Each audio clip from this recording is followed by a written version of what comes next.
அடமானத்தில் இருக்கும் தங்க நகையை மீட்டு மார்க்கெட் விலையில் உடனடியாக விற்க சிறந்த வழி பிரைம் கோல்ட் ஹப். தொடர்புக்கு 9840551787. தங்கத்தை மட்டுமல்ல, உங்கள் தன்னம்பிக்கையையும் மீட்டுத் தருகிறோம். ஹாலிடேஸ்னாலே அது நம்ம ஜிடி ஹாலிடேஸ் தான். GT Holidays, South India's #1 travel brand.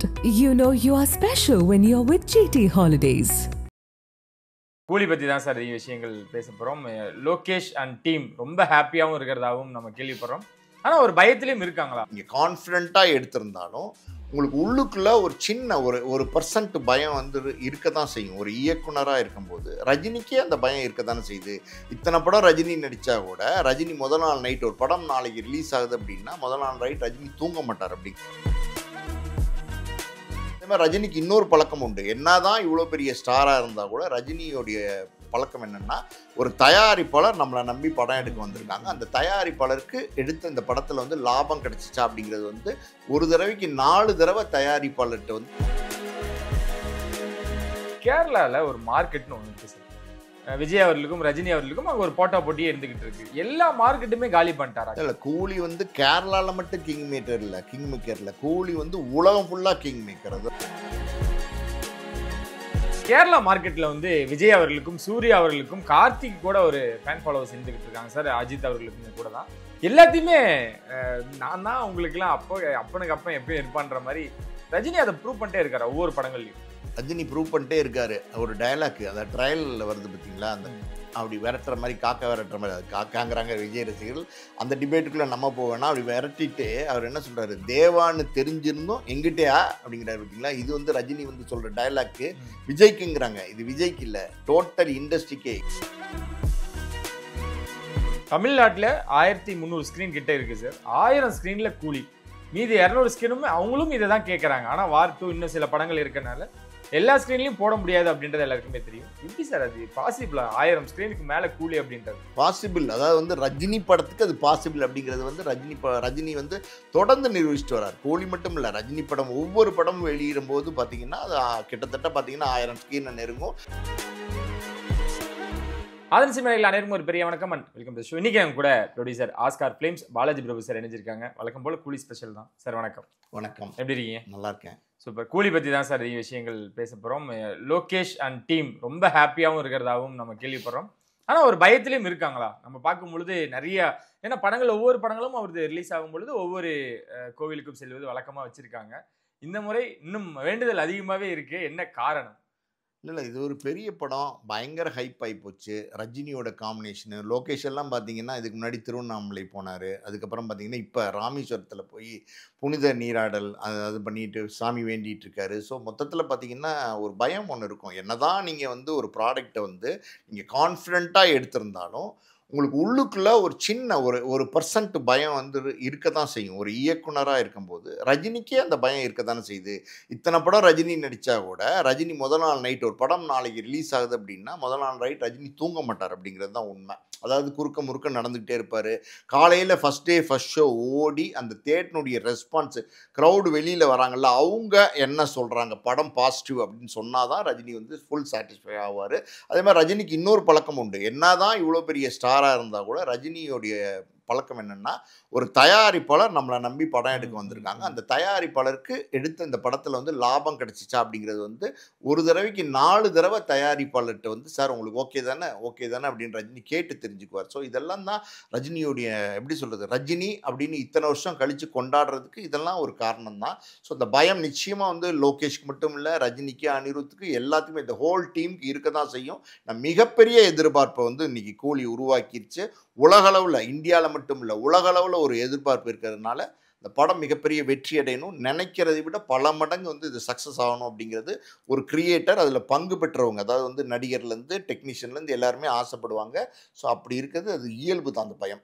Okay. இப்போ 50 வருஷம் சினிமாவில் கடந்திருக்காரு ரஜினிகாந்த் அவர்கள். ஆனால் இது ஒரு பக்கம் இருந்தாலும் கேரளாவில் ஒரு மார்க்கெட்னு ஒன்று இருக்குது சார். விஜய் அவர்களுக்கும் ரஜினி அவர்களுக்கும் அங்கே ஒரு போட்டா போட்டியே இருந்துகிட்டு இருக்கு. எல்லா மார்க்கெட்டுமே காலி பண்ணிட்டாரா? கேரளாவில் இருக்கக்கூடிய பெரிய படங்களுக்கு கொண்டு முதலானது ஒரு காம்படிஷனாக வந்துருச்சா? கூலி தான் அங்கே இப்போ ஒரு கிங் மேக்கராக இருக்காரோ? இல்ல கூலி வந்து கேரளால மட்டும் கிங் மேக்கர் இல்ல, கிங் மேக்கர் இல்ல. கூலி வந்து உலகம் ஃபுல்லா கிங் மேக்கர். அது வந்து கேரளாலாம் பார்த்தீங்கன்னா, நம்மளுடைய பக்கத்து மாநிலம். ஒரு தமிழ் படம், ஒரு தமிழ் நடிகருடைய படம் கேரளால வந்து இந்த அளவுக்கு வெறித்தனமா முதல் டே ஓப்பனிங் பண்ணும்போது, டிக்கெட் ஓப்பன்ஸ் பண்ணபோது பார்த்தீங்களா, அந்த தியேட்டரே உடைச்சிருவாங்க போல.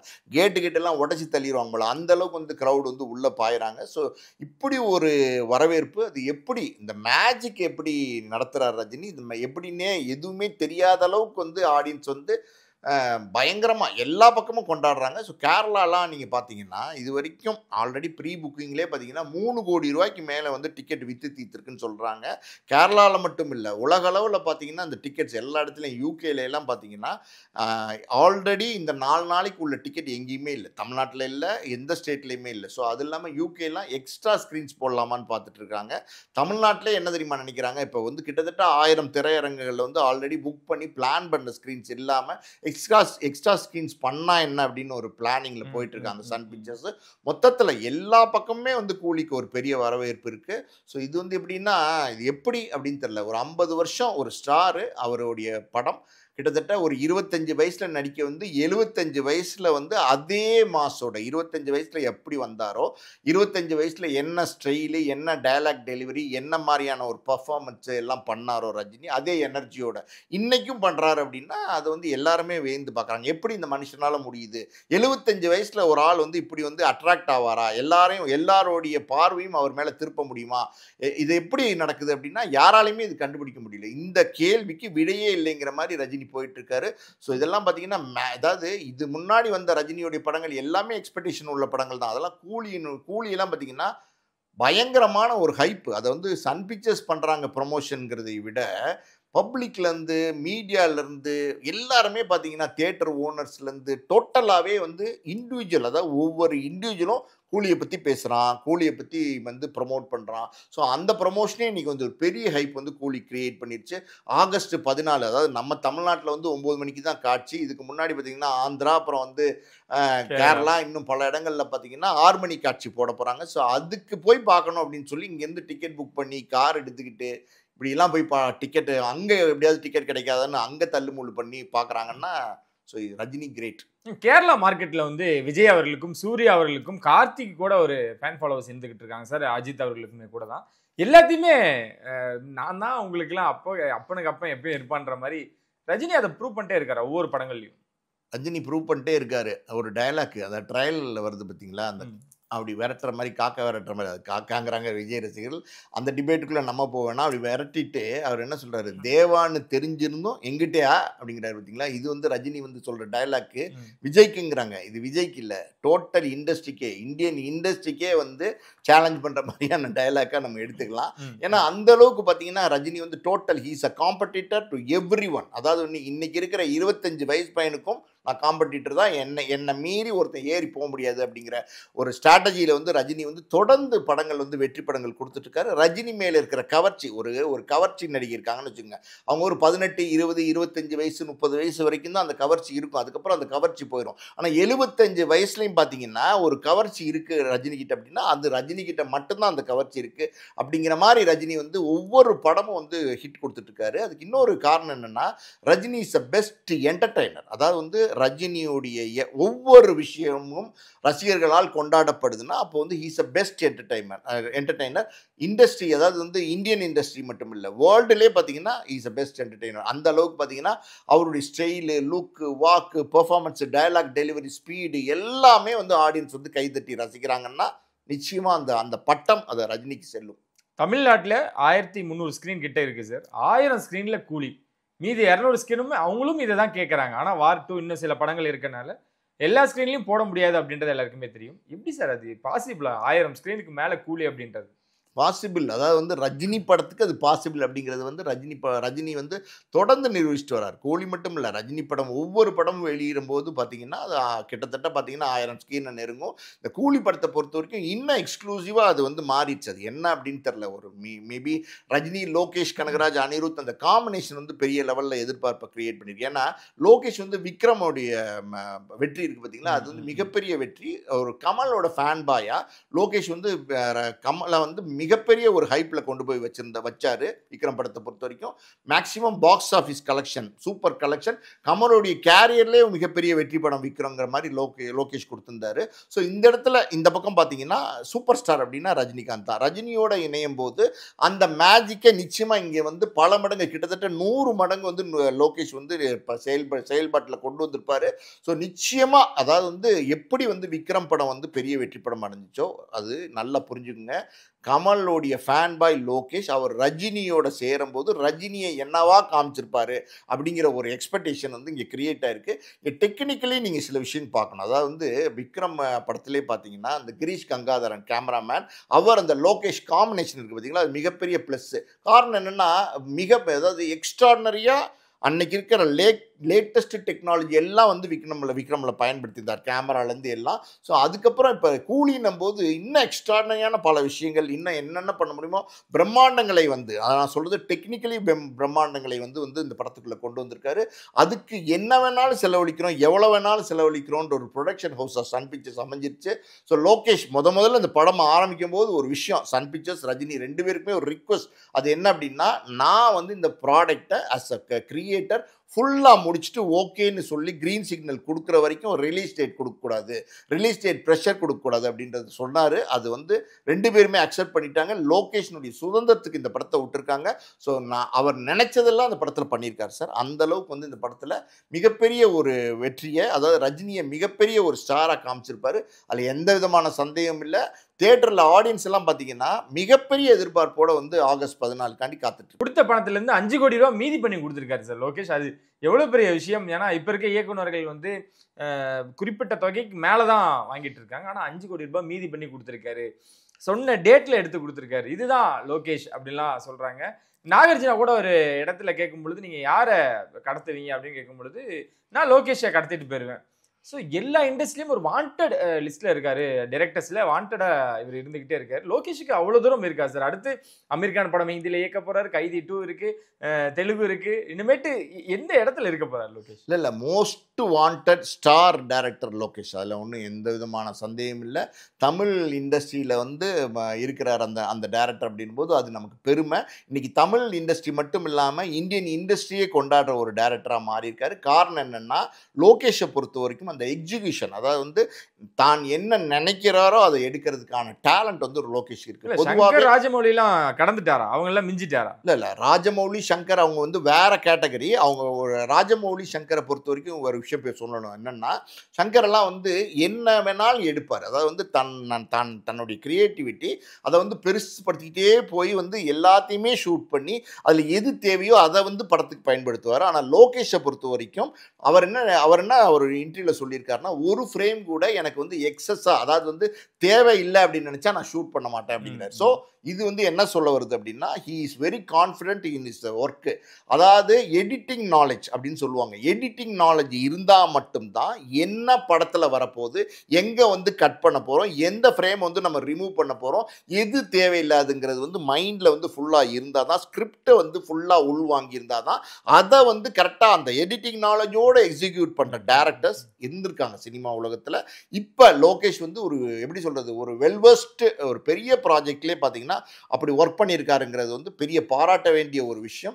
ஸோ அதுதான் இன்னைக்கு லோகேஷ்க்கு ப்ரெஸ். இப்போ சங்கர்லாம் எடுத்துங்களேன், அவரெல்லாம் நினைச்சதெல்லாம் எடுக்கிறாரு. அதாவது வந்து ஒரு உதாரணத்துக்கு சொல்லணும்னா, இதுக்கு முன்னாடி வந்த கேம் சேஞ்சர்ங்கிற படத்தில் பார்த்தீங்கன்னா நியூசிலாண்டில் ஒரு பாட்டு 15 கோடி ரூபாய்க்கு செலவு பண்ணி எடுத்து படத்திலே வைக்கல. ஸோ லோகேஷை பொறுத்த வரைக்கும் என்னென்னா, ஒரு ஃப்ரேம் கூட எனக்கு தேவையில்லைன்னு நான் எடுக்க மாட்டேன்னு சொல்கிறாரு. ஸோ 2 பேரையும் கம்பேர் பண்ணுங்க, டோட்டலாக வேற மாதிரி. அதான் சார், இதெல்லாம் பண்ணும்பொழுது தான் எல்லாத்துக்கும் பிடிச்சமான ஒரு இயக்குனராக மாறுறாரு. அதோட இன்னொரு விஷயம் நீங்கள் சொல்லும் போது, லோகேஷை பொறுத்த வரைக்கும் கிட்டத்தட்ட பார்த்தீங்கன்னா மாநகரத்துக்கு அப்புறம் கைதிக்கு அப்புறம் பார்த்தீங்கன்னா மாஸ்டர், விக்ரம், இன்னைக்கு வந்து ரஜினி படம் எல்லாம் பண்ணுறாரு, லியோ நடுவில் பண்ணியிருக்காரு. ஸோ எல்லாமே பார்த்தீங்கன்னா பெரிய ஸ்டாரோட ஒர்க் பண்ணியிருக்காரு, மிகப்பெரிய வெற்றி படங்கள் கொடுத்துருக்காரு. லோகேஷ் கொடுத்த படங்கள் எல்லாமே பார்த்தீங்கன்னா கலெக்ஷனில் வந்து பாக்ஸ் ஆஃபீஸில் பெரிய கலெக்ஷன் பண்ணியிருக்கு. இத்தனையும் இருந்தும் லோகேஷ் வந்து இன்னைக்கு வந்து டவுன் டு த எர்த்தாக இருக்கார். ரொம்ப சிம்பிளாக, ரொம்ப ஹம்பிளாக, ரொம்ப வந்து பொலைட்டாக, அவ்வளோ வந்து எப்படி சொல்கிறது, காம்ப்ளிமெண்ட்ஸ் இன்னைக்கு லோகேஷ்க்கு நிறையா வர்றது காரணம்னா அவருடைய நடவடிக்கை நடவடிக்கை, யார்ட்டையும் பழகுற விதம், அப்ரோச் இருக்கு இல்லையா, அதுதான். இப்போ ரஜினியே எடுத்துக்கோங்களேன், இன்னைக்கு வரைக்கும் பாருங்களேன், இவ்வளோ பெரிய சூப்பர் ஸ்டாராக இருக்கார் ரஜினி, எங்கேயாவது திமிரா பிஹேவ் பண்ணியிருக்காரு, எங்கேயாவது ஆட்டிடியூடாக பிஹேவ் பண்ணியிருக்காரு அப்படின்னா எந்த இடத்துலையுமே நீங்கள் வந்து பார்க்க முடியாது. அந்த அளவுக்கு வந்து அதாவது வந்து சிம்பிளிசிட்டினா சிம்பிளிசிட்டி, அவ்வளோ simple, down to the earth அப்படின்னு சொல்லுவாங்கள்ல, அந்த அளவுக்கு வந்து ரஜினி வந்து ஒரு தரை லெவலுக்கு வந்து ஒரு தன்னை வந்து ரொம்ப எளிமையாக வச்சுக்கக்கூடிய ஒரு மனிதர். ஒரு ஏர்போர்ட் போகிறதாகட்டும், ஒரு பப்ளிக்கில் வந்து பப்ளிக்கோட கேதரிங் ஆகட்டும், எதுவுமே வந்து ரஜினி சிம்பிளாக இருப்பார். இன்னொரு விஷயம், ரஜினியோட காஸ்டியூம் பார்த்துருக்கீங்களா? ரஜினி வந்து படத்தில் தேவைப்பட்ட கோட் போடுவார், சூட் போடுவார், கண்ணாடி போடுவார், காஸ்ட்லியான வாட்ச் எல்லாம் கட்டுவார். நேராக பாருங்கள், ரஜினி வந்து எளிமையாக, அதாவது மேக்ஸிமம் ஒரு வெள்ளை ஜிப்பா இல்லை ஒரு ஜீன்ஸு இல்லை பேண்ட்டு, இல்லைன்னா கருப்பு ஜிப்பா ஜீன்ஸு பேண்ட்டு ஏதோ போட்டுட்டு சாதாரணமாக ஒரு செருப்பு போட்டு தான் வராரு. ஆனால் ரஜினியை கொண்டாடுறாங்க, அந்த சிம்பிளிசிட்டி. அதே மாதிரி லோகேஷ் வந்து கிட்டத்தட்ட ரஜினியை பார்த்து ஃபாலோ பண்ணுறாரா அப்படின்னு எனக்கு தெரில. பட் அது வந்து அந்த கேரக்டர் வந்து லோகேஷ் கிட்ட இருக்குது. இதெல்லாம் வந்து ப்ளஸ். இது இப்படியே லோகேஷ் மெயின்டைன் பண்ணாருன்னா மிகப்பெரிய உச்சத்துக்கு போவார். கூலி படத்துல வந்து இது கண்டிப்பா 1000 கோடி வரணும், வர வைக்கணும் அப்படின்னு அஜித் ரசிகர்கள் ரொம்ப குறிப்பா ரொம்ப ஈகரா வெயிட் பண்றாங்க. என்ன காரணம்? அந்த ஸ்டேஜில் அஜித்தோட பேர் உச்சரிச்சனால அவங்க இவ்வளவு கான்ஃபிடென்ட்டா இருக்காங்களா? இந்த 1000 கோடி அடிக்கிறதுக்கு முக்கியமான காரணம் அவங்களா இருப்பாங்களா? சமீபத்தில் பார்த்தீங்கன்னா இந்த அஜித் ரசிகர்கள், விஜய் ரசிகர்கள், ரஜினி ரசிகர்கள் எல்லாருமே பார்த்தீங்கன்னா ஒருத்தருக்கு ஒருத்தர் போட்டி போட ஆரம்பிச்சிட்டாங்க. பயங்கரமான போட்டி. நடிகர்களுக்குள்ள உண்மையிலே அப்படி ஒரு போட்டி இருக்கு அப்படின்னா போட்டி இருக்கு, அதுக்கு மேலே அவங்களுக்குள்ள வன்மம்லாம் இல்லை. ஆனால் ரசிகர்கள் வந்து பெரிய லெவலில் அடிச்சுக்க ஆரம்பிச்சிட்டாங்க. இப்போ ரஜினி அந்த மேடையில் வேற வந்து மங்காத்தா டயலாக்கை சொல்லிட்டார். எத்தனை நாள் தான் நல்லவனாவே நடிக்கிறதுன்னு டயலாக்கை பயன்படுத்திட்டார். அஜித் பேரை வேற சொல்லிட்டார். ஸோ அஜித் ரசிகர்கள் வந்து இது வந்து பெரிய லெவலில் கொண்டாட ஆரம்பிச்சிட்டாங்க கூலி படத்தை. எப்படியாவது வந்து கூலி படத்தை வந்து நம்மளும் பார்த்தீங்கன்னா பல மடங்கு வந்து அதுக்கு சப்போர்ட் பண்ணி அதை வந்து பெரிய உயரத்தை ரீச் பண்ண வைக்கணும்னு அஜித் ரசிகர்கள் முயற்சி பண்ணுறாங்க. நீங்கள் அப்படியே கட் பண்ணி இந்த பக்கம் பார்த்தீங்கன்னா விஜய் ரசிகர்கள் வந்து தயாராக இருக்காங்க. எதுக்குன்னா இந்த படம் ரிலீஸ் ஆனோன்னே ஏதாவது ஒரு மைனஸ் தெரிஞ்சுன்னா இமீடியட்டாக அட்டாக் பண்ணுறதுக்கு சோஷியல் மீடியாவில் ஆல்ரெடி இப்போவே பார்த்தீங்கன்னா கிட்டத்தட்ட 48 மணி நேரத்துக்கு முன்னாடியே கம்ப்யூட்டருக்கு முன்னாடி சிஸ்டம் முன்னாடி உட்காந்து ரெடியாக உட்காந்துருக்காங்க. சம்திங் ஏதாவது வந்து அப்படின்னு ஏதாவது மிஸ்டேக் இருந்துச்சுன்னா டக்குன்னு அடிக்கிறதுக்காண்டி ரெடியாக இருக்காங்க. ஸோ உண்மையாகவே பார்த்தீங்கன்னா இந்த படத்தை பெரிய லெவலில் விஜயோடைய ரசிகர்கள் அட்டாக் பண்ணுறதுக்காண்டி தயாராக இருக்காங்கங்கிறது தான் உண்மை. ஓகே, படத்தை சென்சார் போர்டில் ஃபாரின்ல இருக்கவங்களா இருக்கட்டும், இந்தியா இருக்கவங்களா இருக்கட்டும், என்ன சார் சொல்கிறாங்க? என்னென்ன ரெஸ்பான்ஸ் வந்துகிட்டு இருக்கு? படம் பார்த்தவங்க உங்ககிட்ட ஏதாவது ஷேர் பண்ணதா இருக்கட்டும், ஃப்ரெண்ட்ஸ் ஷேர் பண்ண என்ன சொல்கிறாங்க சார்? எப்படி வந்திருக்கு?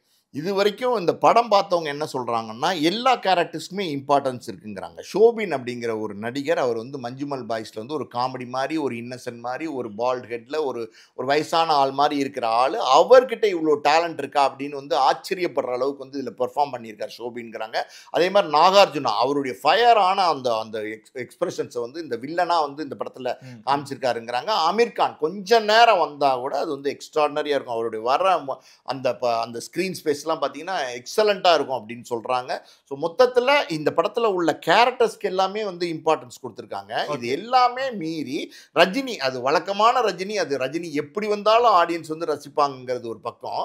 ஆனால் ரஜினியுடைய ஃப்ளாஷ்பேக் போர்ஷன் ஒன்று இருக்குது இந்த படத்தில் அப்படிங்கிறாங்க. அந்த ஃப்ளாஷ்பேக் போர்ஷன் வந்து ரொம்ப பிரமாதமாக இருக்குது, எக்ஸ்ட்ராடனரியாக இருக்குது. தேட்டரே தெரிக்க விடுற அளவுக்கு வந்து ரஜினி பெர்ஃபார்ம் பண்ணியிருக்காரு. பாஷா, அண்ணாமலை, அருணாச்சலமா? பாஷா, அண்ணாமலை, அருணாச்சலம், இன்னும் பல படங்களை வந்து சேர்த்து கோர்த்த ஒரு ஃபிளாஷ்பேக்.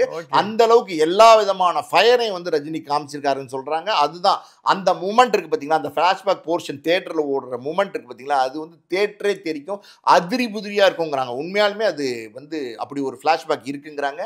ஸோ அதெல்லாம் வந்து ரஜினியோட ரசிகர்களுக்கு பெரிய ட்ரீட்டா இருக்கும். இன்டர்வல் பிளாக்ல வந்து நாகார்ஜுனாவோட பிளாஸ்ட் இருக்கும் அப்படின்றாங்க. ஸோ அதை யாரும் மிஸ் பண்ணிடக்கூடாது அப்படின்னு வழக்கமா போடுவாங்க சார். லியோலாம் வந்து 10 நிமிஷம் லேட்டா போயிடாதீங்க. ஆனா இங்க பொறுத்த வரைக்கும் இன்டர்வல் பிளாக் நீங்க யாரும் மிஸ் பண்ணிடாதீங்க. இன்டர்வல் போட்டதுக்கு அப்புறம் நீங்க போங்க, முடிஞ்சுச்சுன்னா சீக்கிரமா வந்துருங்க அப்படின்ற ஒரு விஷயம் தான். இன்டர்வல் ரொம்ப முக்கியமான ஒரு போர்ஷனா இருக்குமா சார் கூலியில? பொதுவாகவே லோகேஷ் படத்தில் பார்த்தீங்கன்னா இன்ட்ரோல் பிளாக் வந்து ரொம்ப பக்காவாக வந்து காயின் பண்ணுவார். நீங்கள் வந்து மாஸ்டர் படத்தில் பார்த்தீங்கன்னா அதாவது வந்து ஐ எம் வெயிட்டிங் அப்படிங்கிற டயலாக், துப்பாக்கியில் விஜய் பேசின டயலாக்கை கொண்டு வந்து விஜய் சேதுபதிக்கு வச்சிருப்பார், ஐ எம் வெயிட்டிங்னு. ஸோ ஒரு மிகப்பெரிய இன்ட்ரோல் பிளாக்காக இருந்துச்சு.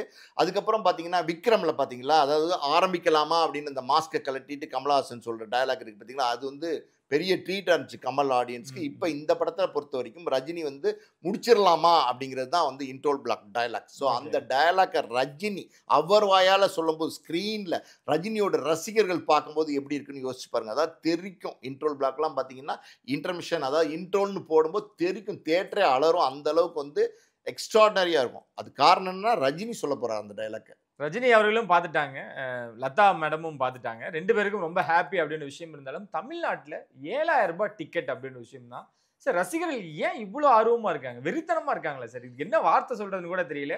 7000 ரூபாயிலேருந்து 10,000 ரூபாய் வரைக்கும் கூட கொடுத்தா நாங்கள் பார்ப்போம்.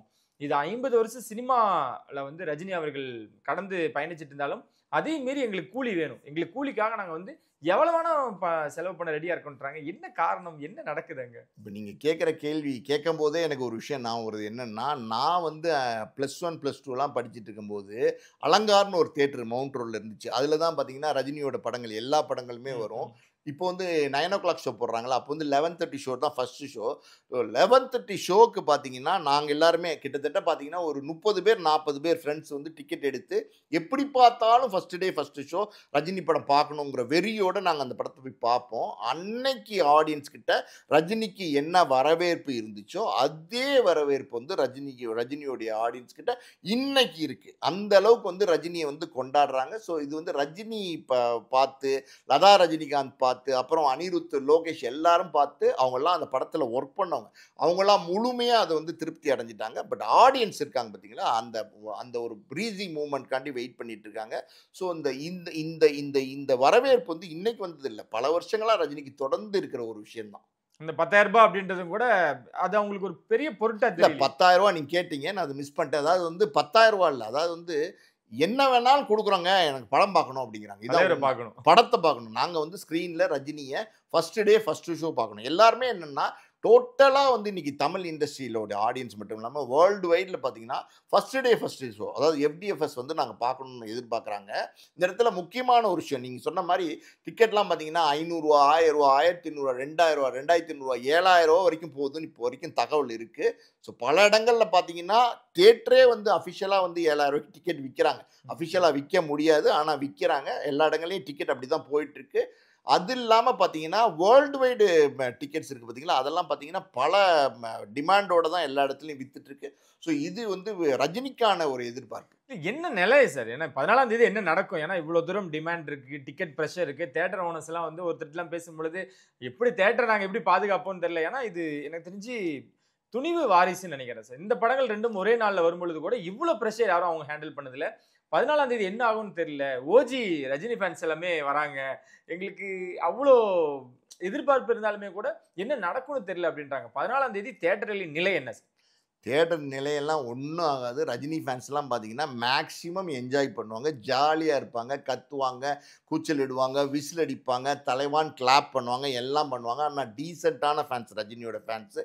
எந்த காலத்துலேயுமே ரஜினியோடைய படம் ரிலீஸ் ஆனபோது தேட்டரை உடைச்சிட்டாங்க, ஸ்க்ரீனை கிழிச்சிட்டாங்க அப்படின்லாம் வந்து ரிப்போர்ட்ஸ் வந்ததே கிடையாது. இப்போவும் பார்த்தீங்கன்னா அதே மனநிலையில் தான் வந்து ரஜினியோட ஃபேன்ஸ் வந்து வருவாங்க.